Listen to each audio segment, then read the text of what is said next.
आदाब, KP news के bulletin में आपका स्वागत है। मैं हिना शेख आपके साथ। आइए सबसे पहले देखते हैं मुख्य समाचार। मुख्यमंत्री सिद्धरामैया ने रक्षा मंत्री राजनाथ सिंह को लिखा पत्र, झांकी को अनुमति देने को कहा। कर्नाटक में कई नए चेहरे लोकसभा चुनाव में उतारेगी बीजेपी, कई मौजूदा सांसदों के टिकट काटने पर भी हो रहा है विचार। 2 महीने से नहीं मिली पेंशन, 2 किलोमीटर तक घसीटते हुए पोस्ट ऑफिस गई कर्नाटक की बुजुर्ग दिव्यांग महिला। मुंबई पुलिस ने किया ड्रग फैक्ट्री का भंडाफोड़, एयरपोर्ट से 40 करोड़ की कोकीन के साथ महिला गिरफ्तार। प्रधानमंत्री मोदी ने महाराष्ट्र के नासिक में किया रोड शो, मुख्यमंत्री शिंदे और डिप्टी सीएम फडणवीस भी थे साथ। देश में पिछले 24 घंटे में कोरोना के 609 मामले और 3 मौतें, 15 राज्यों में JN1 के 923 केस।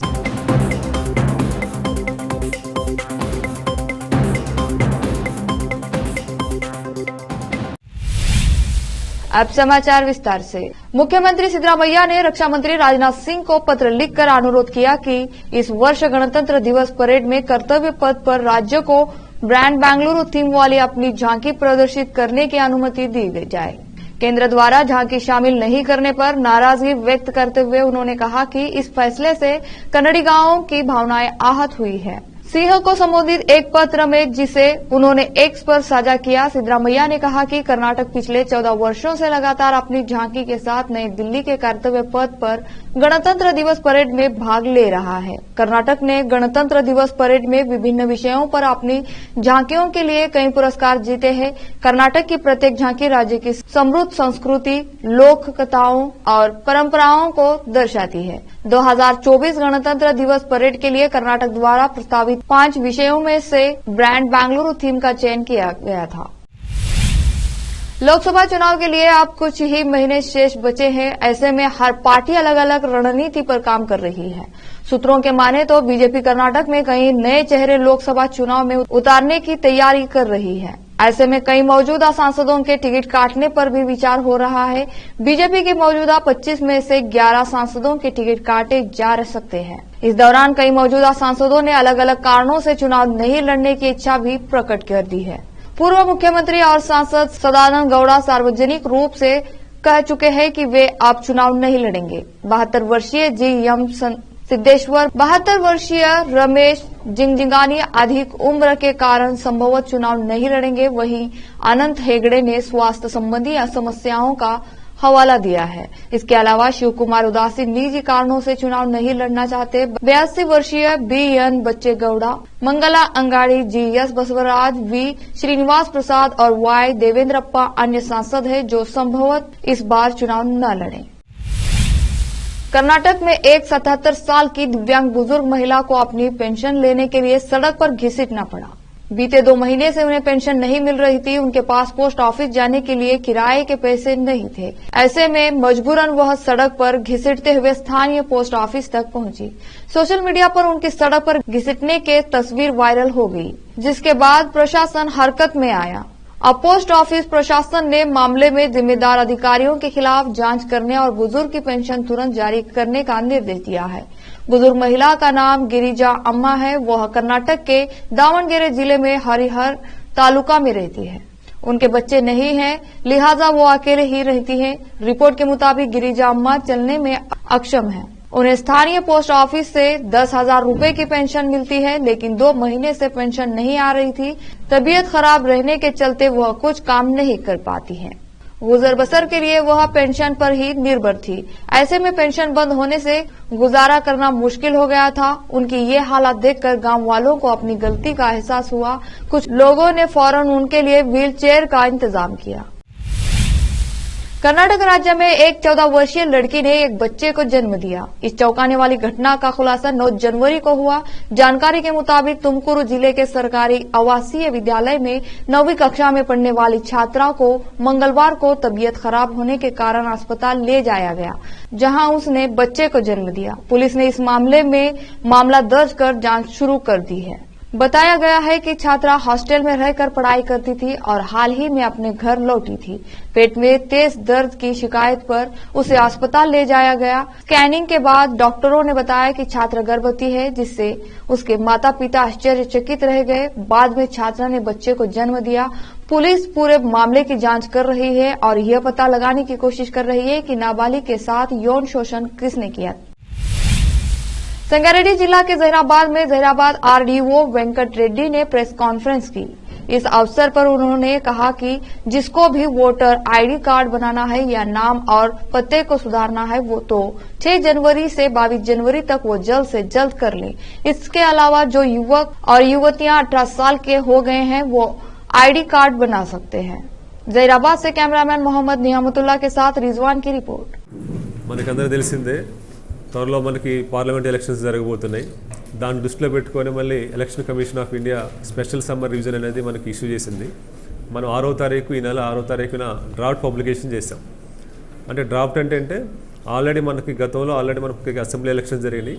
అందులో వచ్చినటువంటి మదర్ రోల్ కానీ అందులో సప్లిమెంటరీ అన్ని కలిపి ఒక ఇంటిగ్రేటెడ్ రోల్గా మనం డ్రాఫ్ట్ పబ్లికేషన్ చేసాం 6వ తారీఖు। ఎస్ స్పెషల్ సమ్మర్ రివిజన్ స్టార్ట్ అయింది। దాంట్లో 6వ తారీఖు మనకు స్పెషల్ డ్రాఫ్ట్ రోల్ పబ్లికేషన్ చేస్తాం। అది ఇంటిగ్రేటెడ్ రోల్ అంటాం। అంటే ఆల్రెడీ మన అసెంబ్లీ ఎలక్షన్ జరిగినప్పుడు మదర్ రోలు అందులో ఉన్నటువంటి సప్లిమెంట్ రోల్స్ ఏవైతే అన్నీ కలిపి ఇంటిగ్రేటెడ్ ఒకటే రోల్ కింద పబ్లికేషన్ చేస్తాం। ఇప్పుడు ఏంటంటే ఇప్పుడు 6వ తారీఖు నుంచి 22వ తారీఖు వరకు కూడా మళ్ళీ మనం క్లెయిమ్స్ తీసుకుంటాం। క్లెయిమ్స్ అంటే ఆల్రెడీ మనకు 6 క్లెయిమ్ కొత్తగా ఎవరన్నా అర్హులైన వాళ్ళు ఎవరు ఉంటే నమోదు చేసుకోవచ్చు। ఏదైనా డెత్ కానీ పర్మనెంట్ షిఫ్ట్ ఉంటే అవి మనం తీసేయటం కానీ మన ఓటర్ లిస్టులో ఏమైనా కరెక్షన్స్ ఉంటే చేసుకోవడం కానీ ఏదన్నా ఒకే నియోజకవర్గంలో ఒక పిఎస్ నుంచి ఒక పిఎస్కి కానీ మన కాన్స్టిట్యూన్సీ నుంచి వేరే కాన్స్టిట్యూన్సీ కానీ ఎక్కడైనా వాళ్ళు ఎవరన్నా కానీ షిఫ్టింగ్ అయితే ఫామ్ 8 ద్వారా వాళ్ళు చేసుకోవచ్చు అనమాట। అంటే దీన్ని మనకు చాలామందికి అనుకుంటాం మొన్న కదా మనకి ఎలక్షన్ జరిగింది ఇంకే కొత్త క్లెయిమ్స్ ఏముంటాయి అనుకోవచ్చు। అయితే ఏంటంటే మనకి అసెంబ్లీ ఎలక్షన్ జరిగినప్పుడు మన తెలంగాణతో పాటు 5 రాష్ట్రాలకు ఎలక్షన్ జరిగింది। అప్పుడు మనకి కట్ ఆఫ్ డేట్ వచ్చేసి 1/10/23 ఇచ్చారు। అంటే 1/10/23 వరకు ఎవరైతే అర్హులు ఉన్నారో వాళ్ళందరూ కూడా మనం క్లెయిమ్స్ తీసుకున్నాం।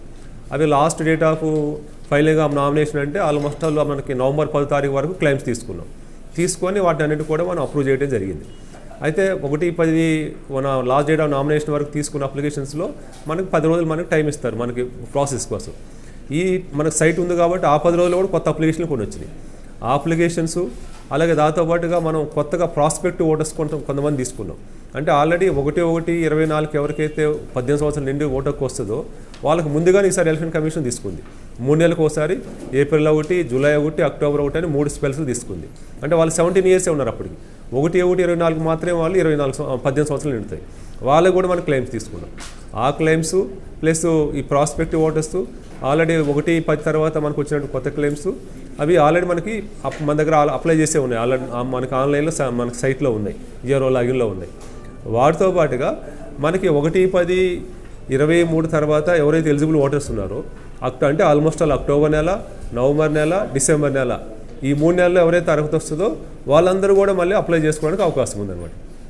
అందుకనే మనకి స్పెషల్ సమ్మర్ రివిజన్ అనేది ఇవ్వడం జరిగింది। దీన్ని ఏంటంటే మనకి ఏంటంటే గతంలో ఎలక్షన్ జరిగింది ఇంకా మళ్ళీ కొత్తగా ఓటు నమోదు అనేది కొంత ప్రాధాన్యత లేకుండా ఉన్నది, ఎక్కువ ప్రచారం జరగట్లేదు కాబట్టి మీ ద్వారా ఏంటంటే అందరూ కూడా నేను విజ్ఞప్తి చేద్దాం ఉద్దేశంతో నేను మీతో ఒకసారి మాట్లాడడానికి అలా మిమ్మల్ని అందరూ రమ్మడం జరిగిందనమాట।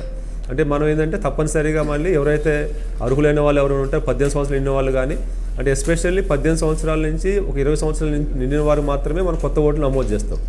మనం 20 సంవత్సరాలు 20+ వాళ్ళకి కొత్త ఓట్లు 6 కింద ఫామ్ 6 కింద మనం పెద్దగా ఎంకరేజ్ చేయం।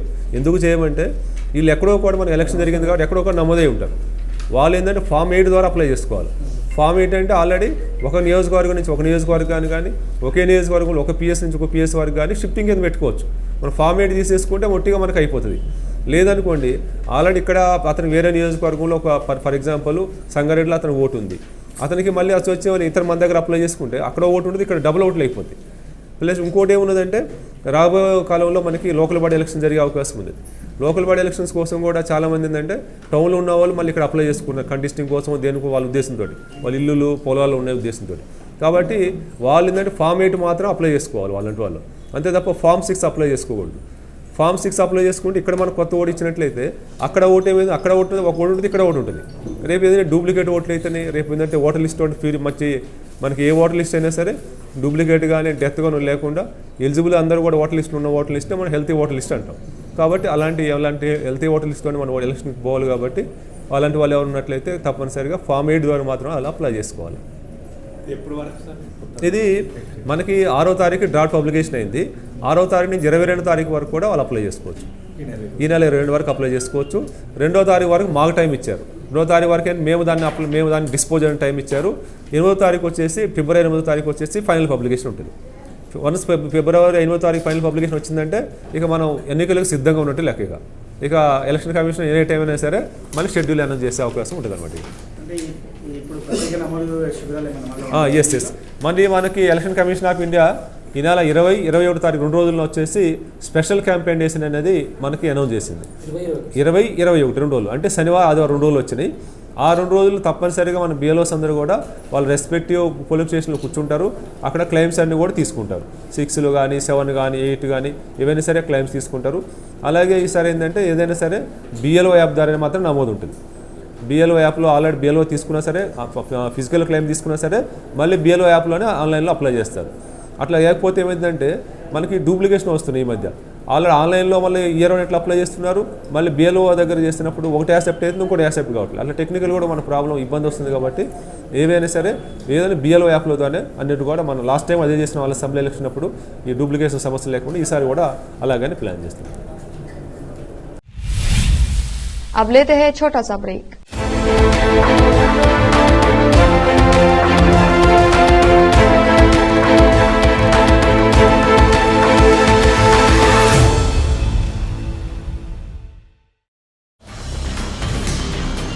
हिंदुस्तान के हर कोने में हम हैं मौजूद. 24 घंटे हालात पर गहरी नजर, खबरों से जुड़े चुपते सवालात और आपको दिखाता है धार्मिक, सामाजिक, राजनीतिक, लोकल और इंटरनेशनल न्यूज की सबसे बेहतर कवरेज जो आपको रखती है हर पल बाखबर. देश और दुनिया भर की खबर के लिए देखते रहें केपी न्यूज 24/7. ब्रेक के बाद आपका स्वागत है. मुंबई पुलिस ने गुरुवार को ड्रग फैक्ट्री का भंडाफोड़ किया है. वहां से करोड़ों की ड्रग्स भी बरामद की गई है और कई लोगों को गिरफ्तार भी कर लिया गया. जानकारी के मुताबिक मुंबई की मालवनी पुलिस ने कांदिवली थाना क्षेत्र के लालजीपाड़ा इलाके की झुग्गी बस्ती में चल रही एक ड्रग फैक्ट्री का पर्दाफाश किया है. इस दौरान 2 आरोपियों को गिरफ्तार किया गया है और 1.18 करोड़ रुपए के मादक पदार्थ बरामद किए गए. इस बीच थाईलैंड की राष्ट्रीयता वाली 21 वर्षीय महिला को मुंबई हवाई अड्डे पर गिरफ्तार किया गया है. उसके सामान से भारी मात्रा में कोकेन जब्त की गई. इसकी अंतर्राष्ट्रीय बाजार में कीमत 40 करोड़ रुपए बताई जा रही है. राजस्व खुफिया निदेशालय DRI के मुताबिक महिला को NDPS एक्ट के तहत गिरफ्तार किया गया है. महिला ने अदीस अबाबा से यात्रा की थी. प्रधानमंत्री नरेंद्र मोदी महाराष्ट्र के दौरे पर है. उन्होंने शुक्रवार सुबह नासिक में एक रोड शो किया. इस रोड शो में उनके साथ महाराष्ट्र के CM Eknath Shinde, deputy CM Devendra Fadnavis और अजित पवार भी मौजूद थे. प्रधानमंत्री मोदी महाराष्ट्र के इस दौरे में राज्य को 30,000 करोड़ रुपए की सौगात देने जा रहे हैं. पीएम मोदी नासिक में रोड शो करने के बाद रामकथा कुंड और कला मंदिर में अनुष्ठान करेंगे. पीएम मोदी यहां 27वें राष्ट्रीय युवा महोत्सव का उद्घाटन भी करेंगे. पीएम मोदी नासिक के बाद नवी मुंबई जाएंगे, जहां वह 21.8 kilometre trans harbour link bridge का उद्घाटन भी करेंगे. सुप्रीम कोर्ट की ओर से गैंगस्टर अधिनियम के एक मामले में बहुजन समाज पार्टी BSP के नेता अफजाल अंसारी की दोष सिद्धि को सशर्त निलंबित किए जाने के बाद लोकसभा सचिवालय ने गुरुवार 11 जनवरी को अंसारी की अयोग्यता को रद्द कर दिया. शीर्ष अदालत ने पिछले साल दिसंबर में अंसारी की सजा को निलंबित करते हुए कहा था कि अंसारी सदन की कार्यवाही में भाग नहीं ले सकेंगे. उन्होंने लोकसभा मतदान में भाग लेने या भत्ते और आर्थिक लाभ लेने का भी अधिकार नहीं है. सांसद के रूप में अंसारी का दर्जा बहाल कर दिया है, लेकिन अधिकार कम कर दिए गए हैं. वह संसद के आगामी बजट सत्र में भाग नहीं ले सकेंगे। अधिसूचना में कहा गया, भारत के सुप्रीम कोर्ट के 14 दिसंबर 2023 के आदेश के मद्देनजर अफजाल अंसारी की अयोग्यता 1 मई 2023 को अधिसूचित भारत के सुप्रीम कोर्ट की ओर से लगाई गई शर्तों के अनुरूप और आगे की न्यायिक घोषणा तक लागू नहीं होगी। देश में बीते 24 घंटे में कोरोना के 609 नए मामले रिकॉर्ड किए गए हैं। स्वास्थ्य मंत्रालय ने शुक्रवार को बताया कि देश में संक्रमण के सक्रिय मामलों की संख्या घटकर 3,368 हो गई है। सुबह 8 बजे अपडेट किए गए मंत्रालय के आंकड़ों के अनुसार 24 घंटे में कोरोना की वजह से 3 मौत हो गई हैं। इनमें 2 केरल में और 1 कर्नाटक में दर्ज की गई। बता दें कि बीते साल 5 दिसंबर तक दैनिक मामलों की संख्या घटकर दोहरे अंक में आ गई थी, लेकिन कोरोना के नए वेरिएंट की वजह से संक्रमण के मामलों में तेजी से बढ़ोतरी हुई। ठंड के मौसम को भी इसकी वजह बताया गया। सूत्रों के मुताबिक 5 दिसंबर के बाद 31 दिसंबर 2023 को 841 नए मामले सामने आए, जो मई 2021 में रिपोर्ट किए गए सबसे ज्यादा मामलों के 0.2% थे। पीक के वक्त 7 मई 2021 को 4,14,188 नए मामले और 3,915 मौतें दर्ज की गई थी। गणतंत्र दिवस परेड की रिहर्सल के कारण मध्य दिल्ली में इंडिया गेट के आसपास 5 घंटे से भी अधिक समय तक यातायात बाधित रहेगा। पुलिस ने शुक्रवार को यह जानकारी दी। दिल्ली यातायात पुलिस ने लोगों से विजय चौक और इस ऐतिहासिक स्थल के आसपास के चौराहों से बचने की सलाह दी है। उसने एक्स पर एक पोस्ट में कहा, गणतंत्र दिवस परेड की रिहर्सल के कारण शुक्रवार सुबह 7 बजे से दोपहर 12 बजे तक कृपया विजय चौक, रफी मार्ग कर्तव्य पथ चौराहा, जनपद कर्तव्य पथ चौराहा और मनसिंह रोड कर्तव्य पथ चौराहा से बचें। बुधवार और बृहस्पतिवार को भी रिहर्सल के कारण यातायात बाधित रहा था। फिर से लेते हैं छोटा सा ब्रेक।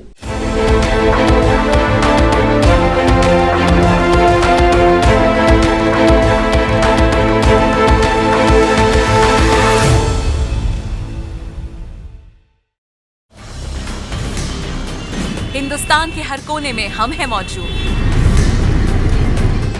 24 घंटे हालात पर गहरी नजर, खबरों से जुड़े चुपते सवालात और आपको दिखाता है धार्मिक, सामाजिक, राजनीतिक, लोकल और इंटरनेशनल न्यूज की सबसे बेहतर कवरेज,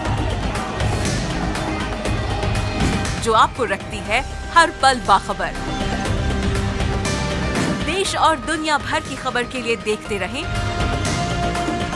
केपी न्यूज 24/7। ब्रेक के बाद आपका स्वागत है। अयोध्या यूपी में राम मंदिर का काम काफी तेजी से आगे बढ़ रहा है। लोग मंदिर को लेकर काफी ज्यादा उत्साहित है। वाराणसी और गुजरात के कलाकार आगामी राम मंदिर प्राण प्रतिष्ठा समारोह के दौरान भगवान राम को भोग लगाने के लिए देसी घी का उपयोग करके लड्डू बना रहे हैं। देश भर में हर रोज ट्रेन से लाखों यात्री सफर करते हैं। ऐसे में कई बार लोग रेलवे की ओर से दी जा रही सुविधाओं में खामियों मिलने पर शिकायत भी करते हैं।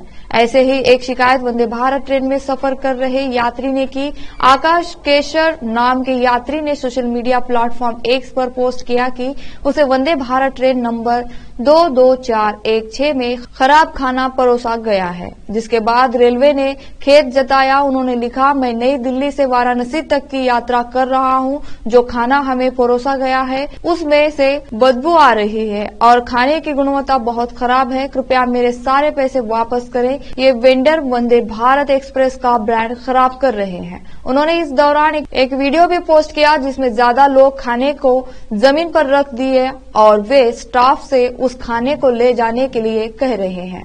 वीडियो में लोग कह रहे हैं कि सब्जी में से बदबू आ रही है। आखिर में फिर से देखते हैं मुख्य समाचार। मुख्यमंत्री सिद्धरामैया ने रक्षा मंत्री राजनाथ सिंह को लिखा पत्र, झांकी को अनुमति देने को कहा। कर्नाटक में कई नए चेहरे लोकसभा चुनाव में उतारेगी बीजेपी। कई मौजूदा सांसदों के टिकट काटने पर भी हो रहा है विचार। 2 महीने से नहीं मिली पेंशन, 2 किलोमीटर तक घसीटते हुए पोस्ट ऑफिस गई कर्नाटक की बुजुर्ग दिव्यांग महिला। मुंबई पुलिस ने किया ड्रग फैक्ट्री का भंडाफोड़। एयरपोर्ट से 40 करोड़ की कोकीन के साथ महिला गिरफ्तार। प्रधानमंत्री मोदी ने महाराष्ट्र के नासिक में किया रोड शो। मुख्यमंत्री शिंदे और डिप्टी सीएम फडणवीस भी थे साथ। देश में पिछले 24 घंटे में कोरोना के 609 मामले और 3 मौतें। 15 राज्यों में JN1 के 923 केस।